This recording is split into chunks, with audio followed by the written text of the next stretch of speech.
Football মাঠে লক্ষ কোটি মানুষ খেলেছে, কিন্তু একজনই এসেছে যাকে দেখে পৃথিবী ভুলে গেছে শ্বাস নিতে। তার নাম লিওনেল আন্দ্রেজ মেসি। কিন্তু এই নামের পেছনে লুকিয়ে আছে এমন একটা গল্প, যেটা শুধু ট্রফির গল্প নয়। এটা একটা ছেলের গল্প যে ভেঙে পড়েছিল কিন্তু হারেনি। ১৯৮৭ সালের ২৪শে জুন আর্জেন্টিনার রোসারিও শহরে জন্ম নিল একটি ছেলে। বাবা হোর্হে মেসি একটি কারখানায় কাজ করতেন, মা সেলিয়া সংসার সামলাতেন। ছোট্ট লিওর পায়ে বল দিলেই যেন জাদু হতো। পাড়ার মাঠে এসে খেলত ঘন্টার পর ঘন্টা। দাদি সেলিয়া বলতেন, এই ছেলে একদিন পৃথিবী জয় করবে। কিন্তু ভাগ্য তখনও পরীক্ষা নেওয়া শুরু করেনি। মেসির বয়স তখন মাত্র ১১। ডাক্তার জানালেন তার শরীরে গ্রোথ হরমোনের ঘাটতি। চিকিৎসা না হলে সে কখনো স্বাভাবিক উচ্চতায় পৌঁছবে না। প্রতিদিন পায়ে ইনজেকশন নিতে হবে। খরচ মাসে $৯০০। একটি সাধারণ আর্জেন্টাইন পরিবারের পক্ষে যা ছিল প্রায় অসম্ভব। নিউয়েলস ওল্ড বয়েজ ক্লাব সরে গেল।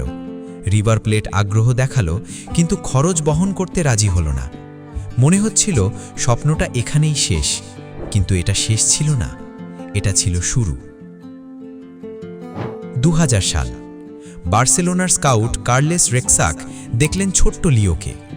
মাত্র একটা ট্রায়াল দেখেই তিনি বুঝলেন এই ছেলেকে যে কোনো মূল্যে নিতে হবে। কাগজ ছিল না, সময় ছিল না।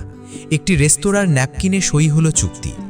বার্সেলোনা রাজি হলো চিকিৎসার খরচ বহন করতে।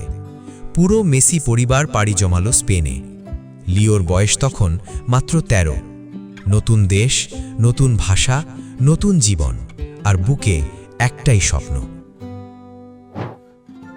বার্সেলোনার লা মাসিয়া একাডেমি, যেখানে ফুটবলারদের শুধু খেলতে নয়, ভাবতে শেখানো হয়। ছোট্ট মেসি এখানে ছিল সবার চেয়ে আলাদা। শরীরে ছোট, কিন্তু মাঠে সে যেন দৈত্য। কোচরা বলতেন এই ছেলের পা দুটো যেন মস্তিষ্কের সাথে সরাসরি যুক্ত।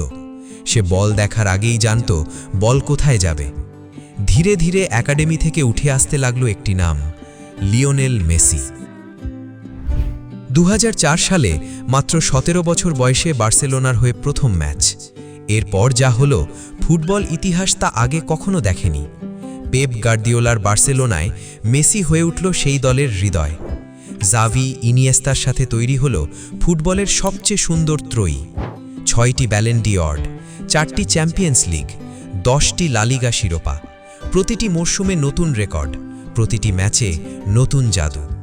মানুষ বলতো ঈশ্বর যদি ফুটবল খেলতেন তাহলে তিনি মেসির মতো খেলতেন। কিন্তু একটা ক্ষত ছিল, একটা শূন্যতা যা কোনো ক্লাব ট্রফি পূরণ করতে পারেনি। আর্জেন্টিনার নীল সাদা জার্সি, বিশ্বকাপ। ২০১৪ ফাইনালে হার। ২০১৫-১৬ কোপা আমেরিকায় ফাইনালে হার। সমালোচকরা বললেন মেসি ক্লাবের খেলোয়াড়, দেশের নয়। প্রতিটি কথা বিদ্ধ বুকে। ২০১৬ সালে কোপার ফাইনালে হারার পর মেসি ঘোষণা দিলেন জাতীয় দল থেকে অবসর। সেই রাতে পুরো আর্জেন্টিনা কাঁদল, মেসিও কাঁদলেন। কিন্তু সে ফিরে এলো, কারণ আর্জেন্টিনাকে সে ছেড়ে যেতে পারেনি। ২০২১ কোপা আমেরিকা। ২৮ বছরের অপেক্ষার পর আর্জেন্টিনার প্রথম মেজর ট্রফি। মেসির চোখে জল। তারপর এলো ২০২২ কাতার বিশ্বকাপ। গ্রুপ পর্বে সৌদি আরবের কাছে হার। সবাই ভেবেছিল এবারও হবে না, কিন্তু এবার মেসি ছিল অন্যরকম। যেন ৩৫ বছরের একজন মানুষ নয়, যেন একটা ক্ষুধার্ত সিংহ। ফাইনাল আর্জেন্টিনা ভার্সেস ফ্রান্স, ইতিহাসের সেরা বিশ্বকাপ ফাইনাল। পেনাল্টিতে জয়। মেসির হাতে উঠল বিশ্বকাপ ট্রফি। ৩৬ বছরের অপেক্ষার পর আর্জেন্টিনা বিশ্ব চ্যাম্পিয়ন। পুরো পৃথিবী এক হয়ে গেল সেই মুহূর্তে। শুধু একটাই কথা, মেসি, মেসি, মেসি। কিন্তু এই মানুষটা মাঠের বাইরে কেমন? অটিজম ফাউন্ডেশনের জন্য কোটি কোটি ডলার দান, গ্যাস্ট্রোইন্টেস্টিনাল ক্যান্সার গবেষণায় অর্থায়ন, হাজারো ছেলের মুখে হাসি ফোটানো। স্ত্রী আন্তোনেলা তার শৈশবের বন্ধুবী।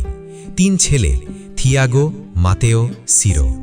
মাঠে যে মানুষ রাজা, ঘরে সে একজন সাধারণ বাবা, যে ছেলেদের স্কুলে নিয়ে যায়, পরিবারের সাথে হাসে, কাঁদে, ভালোবাসে।